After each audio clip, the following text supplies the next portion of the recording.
Kelainan mata ringan yang paling sering terjadi adalah pertama, jika pasien itu kelilipan.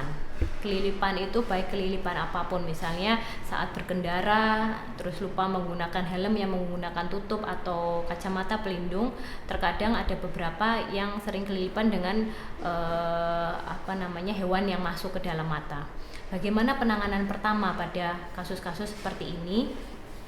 Yang pertama adalah tidak boleh dikucek matanya. Kenapa? Karena yang kita takutkan jika benda asing tersebut masih berada di dalam mata, dengan pengucekan akan menyebabkan iritasi yang lebih hebat lagi. Bisa dibayangkan jika benda tersebut berada di bawah kelopak mata atas atau di bawah kelopak mata bawah, kemudian kita kucek karena merasa teriritasi, dia akan semakin menggores kornea mata kita atau bagian-bagian lain dari mata. Sehingga penanganan pertama yang perlu kita lakukan, jika memang memiliki tetes mata yang berisi air mata buatan, berikan itu dulu sebagai penanganan pertama. Jika tidak ada, basuh mata dengan air bersih. Jadi yang di sini saya lebih menyarankan dengan air minum, ya, atau jika tidak ada dengan air bersih yang mengalir. Dan jika keluhan masih menetap, untuk keluhan kelilipan tersebut segera datang atau berobat ke pelayanan mata terdekat. Kemudian yang kedua adalah kelainan mata ringan yang disebabkan oleh trauma kimia. Trauma kimia di sini yang paling sering terkena adalah jika seseorang salah meneteskan obat.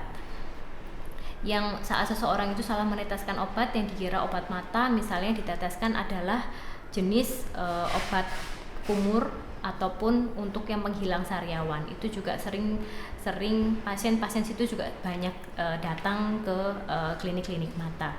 Jika terjadi di rumah, penanganan pertama adalah bilas atau dengan air bersih yang mengalir. Tapi saya lebih menyarankan jika memang memiliki tetes mata berupa air mata buatan, bilas dulu dengan menggunakan air bersih itu terus. Kemudian segera datang ke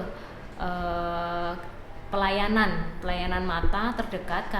Kenapa? Karena yang ditakutkan dari trauma kimia adalah saat trauma kimia itu dapat berupa dua, baik asam maupun basa. Keduanya dapat menyebabkan kerusakan yang permanen pada organ mata kita.